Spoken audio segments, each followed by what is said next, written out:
Hey YouTube, it's the Morning Brew. How you doing, everybody? Happy Tuesday.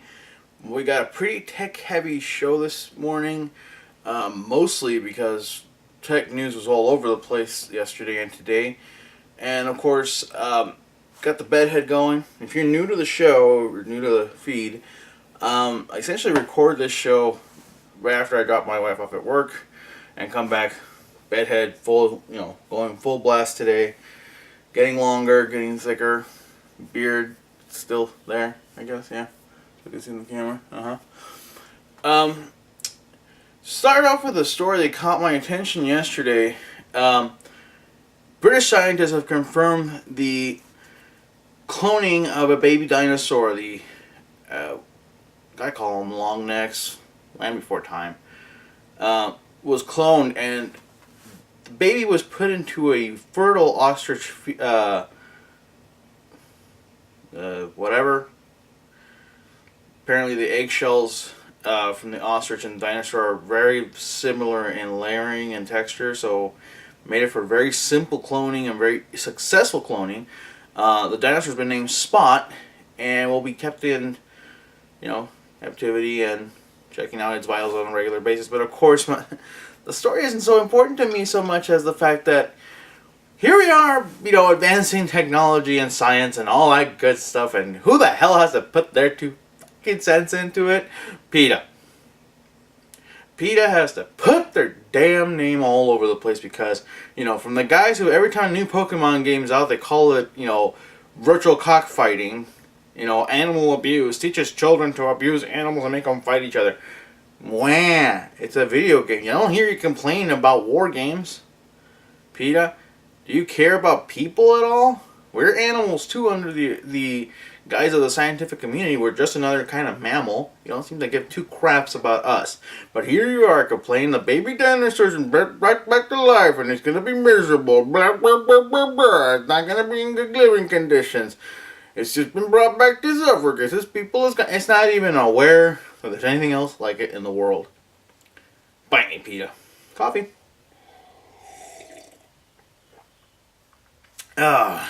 But seriously, PETA. Yeah. I like my leather jacket. Back the fuck off. I didn't mean to cuss that time, did I? No, I didn't really mean to cuss. F the fuck off.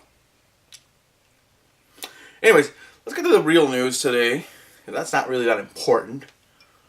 It's only important if I deem it so. Yeah. Anyways, in food news, which is a first for me, Domino's Pizza has announced the Edibox.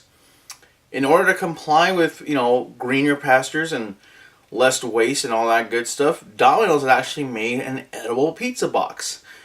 In their own words, why not share it, tear it, and dip it while you're at it? Cutting down on the overall cost of the boxes, and on top of that, raising the cost of the pizza itself in order to make amends for the edible pizza, because you're essentially getting a second pizza.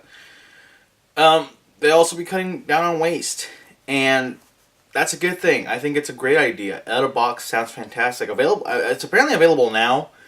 I just heard about it yesterday around 12:01, which technically is today. Okay, so I heard about it midnight with a minute and some change, and I was pissed that Domino's was closed at the time, because I was like ready to order. I was like, what, $29.99 for a medium pizza? In an Edibox? F yeah. Give it.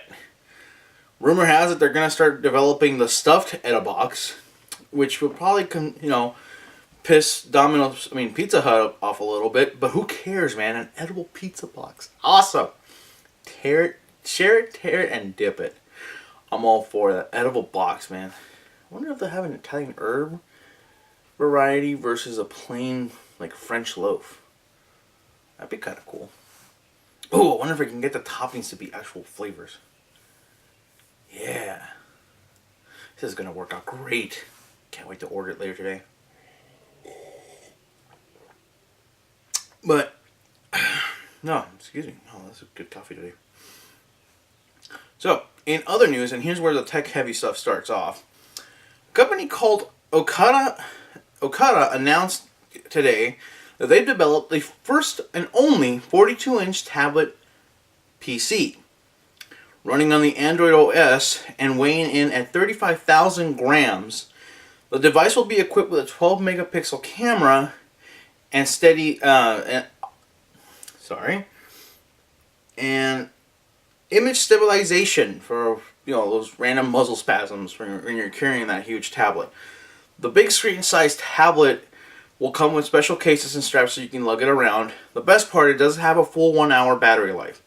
So really, if you gotta get that Facebook image to be as large as possible, it's gonna be nice. There's no price point at this moment, but considering that your current tablets at 10 inches are about $600 times 42. All right, let's see. Bringing up the phone, and we're gonna do a little math here, because I'm so ready to order one if it's possible. Let's see. You got $600 times 42. So it should be about $20,000.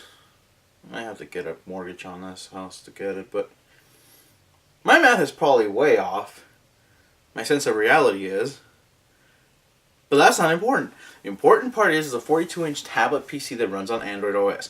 Sadly, it's not an iPad, or I would really sell my firstborn. No, I wouldn't. It'd have to be a 72-inch. At least. I have to get market value for him, though. Anyways. So, yeah. I mean, it looks nice. It's a really nice tablet. I mean, the retina scan and thumbprint recognition, security, the whole shebang. I mean, you got everything going, except for the 12 megapixel camera seems to be the only downside. But image stabilization sounds fantastic. I mean, imagine you get that thing set up properly at the Grand Canyon, trying to do a what do you call it? When you take the damn camera and you go.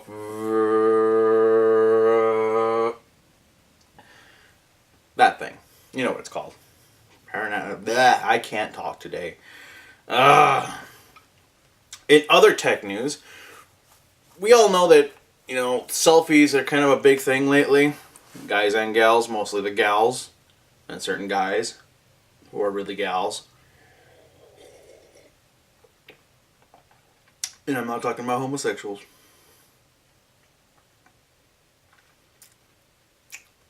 Anyways, we all know selfies are a big thing. So a company by the name of Orbitix developed a selfie bot. In the spirit of the drones that Amazon is working on for your almost instant delivery system, Orbitix has developed a selfie bot. It's actually a pretty cool device. It's essentially ironically, but a little bit bigger than this coffee cup. It's about the size of my head. No comments on the head size, please. Sizes. Hat size is waist, as somebody once said. The selfie bot will basically be run by your smartphone.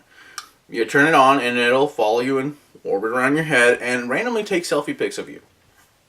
I mean, they'll be at the most random and awkward moments, but with social media sharing already enabled on the device itself, it'll save you a lot of time. I mean, think about it. It'll be hands-free selfie shots left and right every day. You can set it up to do it every few minutes, every few hours, whatever you want. But like I said, the best part is it'll go straight to your Twitter, straight to your Facebook, straight to your Gmail if you really set it up. There's no downside to it. No price point yet. Pre-orders are being taken now. I say, if you got the money, why not? You're going to have a drone flying in the sky anyways. Might as well have a hovering drone around your head now. In more tech news, and these next two stories are from Google, so I'm going to start with this one that's probably the most impressive. Google has announced that since Google Glass is lacking in sales currently, they wanted to make a more compact and travel-sized version of Glass, called the Solo, essentially being a monocle version of Google Glass. Now, I don't have a monocle to show you, so if you don't know what a monocle is, you need to go back to school and learn something. Monocle is essentially, Mr. Monopoly's eyeglass. Now, it sounds complicated, I know, because how are you going to figure, one one thing in your eye. Well, think about it. You'll be a high-tech sir, for one. Second, with wink and nudge technology, which essentially it's like wink, wink, next, oh, go back, oh, and you know, a little head tilting will help you get your weather, your emails, your Facebook, your Twitter, the whole shebang. I mean, it's great. This way, you don't have both eyes distracted with Google Glass. You only have one eye distracted. Essentially, you become, oh crap. I'm trying to remember that guy's name. I don't know.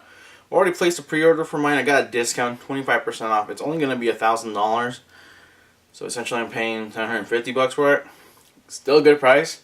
The monocle, I call it the Solo. I say they should call it the Mono. You know, everybody should get Mono. Be fantastic. Still going with Mono.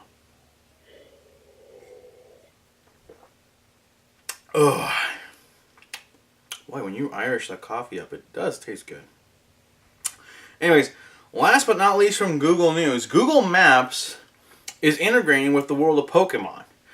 Google is actually offering up the job of Pokemon Master, the first ever in our world. Basically what Google is doing is integrating your iPhone and Android devices that have Google Maps enabled and installed to find Pokemon out in the wild. They have placed multiple Pokemon all around the world. And when I mean all around the world, I mean in the most, like, you gotta climb mountains and go into scary caves and find them. Kind of stuff. Like, you really do have to go catch them all.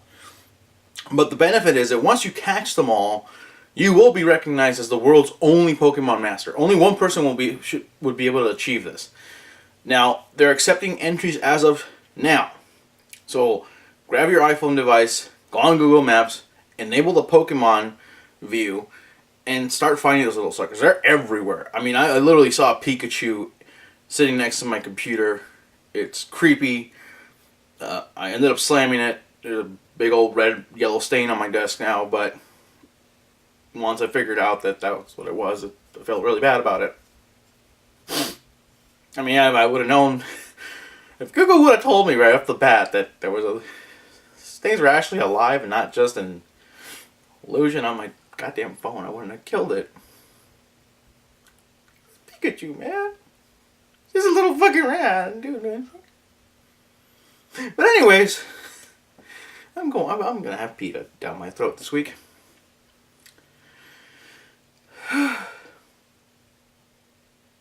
Anyways, if you're interested in becoming a Pokemon Master and the one-of-a-kind Pokemon Master, there is a deadline to this. They're not just gonna let the maps, you know, be open and, you know, revealing the location of these poor creatures where people can just go off and, you know, skin them alive and make a Pikachu fur coat. I'm working on one right now, but still, Google Maps Pokemon and inability will be disabled as of April 3rd. So you have until April 2nd to travel the world, catch all the Pokemon around the world, and become the only Pokemon Master. I think it's a great idea. I think that if you can manage it, go for it. You know, massive props to you. I've got a kid to take care of, otherwise I'd be all over it. For now, I'm just, you know, trying to deal with the Eradicates, Pikachus, and Beedrills that are outside my house. I've seen a Gyarados down in the river. It's a little creepy. But I'm having Magikarp sushi tonight for dinner, so I don't see the problem with it. It's going to be sad when it goes off the air on the 3rd, because then you don't know if they're coming back for revenge on all the crap you've done to them. So, So that's it for this week. Hopefully I'm alive tomorrow, because you never know if PETA might strike. They know when you're talking about them. They know when you're thinking about them. They're the Slender Man of this universe. Anyways, so, as per usual, please like, subscribe, and share. If you have like-minded individuals that enjoy this kind of stuff, please let them know. We've got a whole 5 subscribers currently. Like to get up to double digits at some point this year. Would like to get to the quadruple digits. 6 double digits. Thank you. 100,000 subscribers is the goal. See how fast I can manage it without any advertising, without being video game focused, and without being mostly focused. So please like, share, and subscribe as per usual. That's my biggest request to anybody. And of course, if you are not paying attention, happy April Fools, everybody. Till next time, enjoy your brew.